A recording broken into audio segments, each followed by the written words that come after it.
Hello friend, माकी रसोईमध्ये आपले खूप खूप स्वागत आहे. आज ना हे ढाळ्याची आमटी असते. ओके, हे ढाळे म्हणते तर ओले ढाळे हरभरे असतात त्याचे सोले असतात, काढावे लागते तर शेतात आलेले आहे हरभऱ्याची. आणि त्याच्यात आपल्याला ना आमटी करायची. आता हे चांगले भाजून घ्यायचे आहेत बरं का. ह्याच्यामध्ये ना तेल टाकते आणि चांगलं ह्याला भाजून घेते. भाजून घेतल्यानंतर हे आपल्याला मिक्सरमधून काढायचे. त्याच्यामध्ये शेंगदाण्याचं कूट टाकायचं थोडं आणि मिक्सरमधून बारीक काढायचे. नंतर आता आपल्याला आमटी फोडणी देताना सगळे हे साहित्य टाकायचं. ह्याच्यामध्ये लाल मिरची टाकायची, हळद टाकायची, धनाजिरे पावडर टाकायचं, काळा मसाला टाकायचा. आता हे मी मिक्सरमधून काढून घेते चांगले बारीक. आधी भाजून घेते हे चांगले.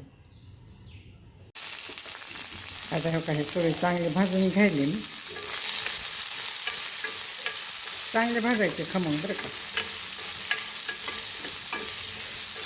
भोगी स्पेशल असते आमटी, मिसळ भाजी, बाजरीची भाकरी आणि खिचडी. आता हे चांगले भाजून घ्यायचे. चांगले भाजल्यानंतर ह्याला गार झाल्यानंतर मिक्सरमधून काढायचं. त्याच्यामध्ये मिक्सरमधून काढताना फक्त मीठ टाकायचं आणि शेंगदाण्याचं कूट टाकायचं. बाकी सगळं फोडणी घेताना टाकायचं सामान त्याच्यामध्ये. आता हे चांगलं भाजते. आणि हे बघा, इथे तेल गरम ठेवलं मी आमटीसाठी. हे आमटीची पेस्ट तयार झाली. बघा, ह्याच्यात फक्त शेंगदाणे आणि मीठ टाकले. आता हे पाणी टाकून घेते मी. ह्याच्यामध्ये मिक्स करावी लागते पाणी टाकून. चांगली पेस्ट चांगली बारीक करून घ्यावी लागते. एकदम मऊसूत मखमलीसारखी पेस्ट करून घ्यावी लागते ह्याची. पाणी टाकले. आपल्याला लागेल त्या हिशोबाने पाणी टाकायचं. आता ह्याच्यामध्ये ना अगोदर मोहरी टाकते.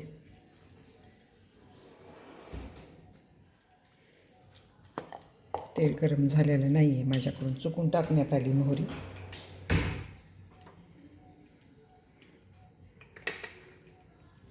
आता ह्याच्यात जिरे टाकायचे. मोहरी तडतडायली जिरे टाकायचे. पोटाला पचायला चांगलं असते म्हणून ह्याच्यामध्ये थोडा हिंग टाकायचा. हो का. आता थोडी फोडणी आली तडतडून की ह्याच्यामध्ये सगळं साहित्य टाकायचं आहे आपल्याला. हो का, फोडणी तडतडायली.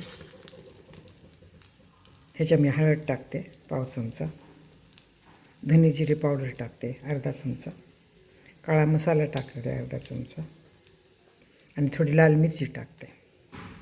मीठ आपण दळतानाच टाकलेलं आहे बरं. त्या हिशोबानेच करायचं सगळं साहित्य टाकून. आणि आपल्याला जर जाड बाइंडिंग यावी अशी वाटत असेल, आपल्याकडे हरभरे वगैरे सोललेले कमी असतील तर त्याच्यामध्ये तुम्ही बेसन टाकू शकता बरं. बाइंडिंग येण्यासाठी थोडं बेसन टाकायचं. आता हे काय, हे बेसन पीठ आहे, हे असं थोडं टाकायचं आणि भाजून घ्यायचं चांगलं. आता हे सगळं चांगलं भाजलं आहे. आता ह्याच्यामध्ये कढीपाला टाकते. हो, कढीपाला चांगला तडतडून येऊ द्यायचा. आणि मला नैवेद्य दाखवायचं आहे म्हणून मी ह्याच्यामध्ये ना हे टाकणार नाही आहे, लसूण टाकणार नाही. लसूण नंतर टाकणार आहे, नैवेद्य दाखवल्यानंतर लसूण टाकणार आहे ह्याच्यामध्ये मी. आता ह्या फोडणीमध्ये आपण हे सगळं पाणी टाकून द्यायचं. पेस्ट मिक्स केली ह्याच्यामध्ये हे असं टाकून द्यायचं ह्याच्यामध्ये. बघा किती छान फोडणी आली बघा बरं. माझ्याकडे तिखट थोडं कमी असते म्हणून हे ना तेल जास्त दिसत नाही. आणि तेल पण मी कमी टाकते बरं थोडं. आणि बेडगी मिरचीचं तिखट माझं खलास झालं आहे, त्याच्याने पण कलर छान दिसत असते. विसरले मी आणायचं. आता हे का अशी बाइंडिंग घ्यावी लागते आमटीला. आपल्याला ही आमटी बाजरीच्या भाकरीबरोबर, खिचडीबरोबर खायची ना. आणि मिसळ भाजीला जास्त रस्सा नसते बरं का. आज कोरडीच मिसळ भाजी करावी लागते, मोकळी मोकळी. आता हे चांगलं उकळू देते ह्याला.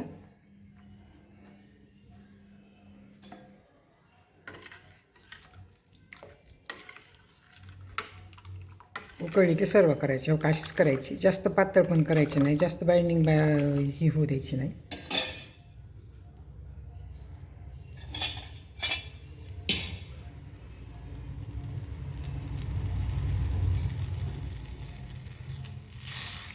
ह्याच्यामध्ये वरून कोथिंबीर टाकायची. मी कोथिंबीर स्वच्छ धुवून ठेवली होती चिरून.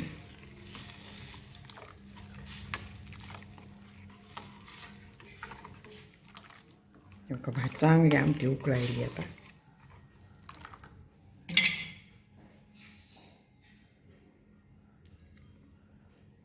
चांगली उकळल्यानंतर हे एखाद्या पातेल्यामध्ये काढायची आणि झाकून ठेवायची. ज्यावेळेस आपल्याला जेवायचं त्यावेळेस सर्व करायची.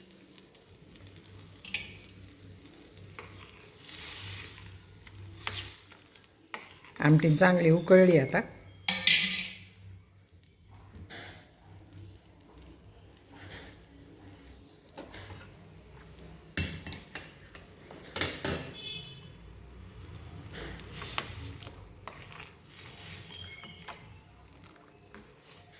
हो का.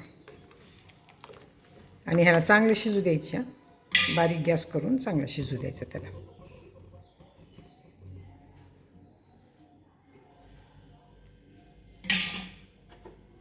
एकदा मोठा गॅस करून चांगली शिजली की बारीक करायचं, म्हणजे त्याला तेल पण सुटते आणि आमटी वरी तेल आलं आणि कलर थोडा चांगला आला की आमटी शिजली म्हणून समजायची. तुम्हाला जर ढाळे वगैरे भरपूर असतील तर त्याच्यामध्ये तुम्ही बेसन टाकू नका. बेसन पीठ टाकलं तर आमटी खूप जाड होती. आणि बेसन पीठ कधी पण टाकताना फोडणीमध्येच टाकायचं, म्हणजे आमटी चांगली लागते.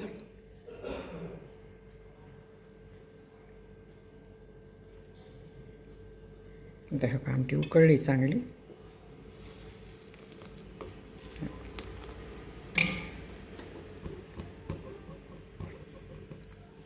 आमटी तयार झालेली आहे आता. तुम्हाला जर माझी सोलण्याकडून ढाळ्याकडून तयार केलेली आमटी जर आवडली असेल तर सबस्क्राईब करा, लाईक करा, बेल आयकॉन क्लिक करून कमेंटमध्ये मला सांगा की तुम्हाला माझी ढाळ्याची आमटी कशी वाटली. भोगी स्पेशल आहे बरं का.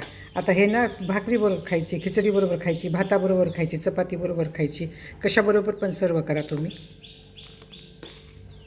तुम्हाला ह्याच्यापेक्षा पातळ पाहिजे असेल तर ह्याच्यापेक्षा पातळ पण तुम्ही करू शकता. बरं, धन्यवाद.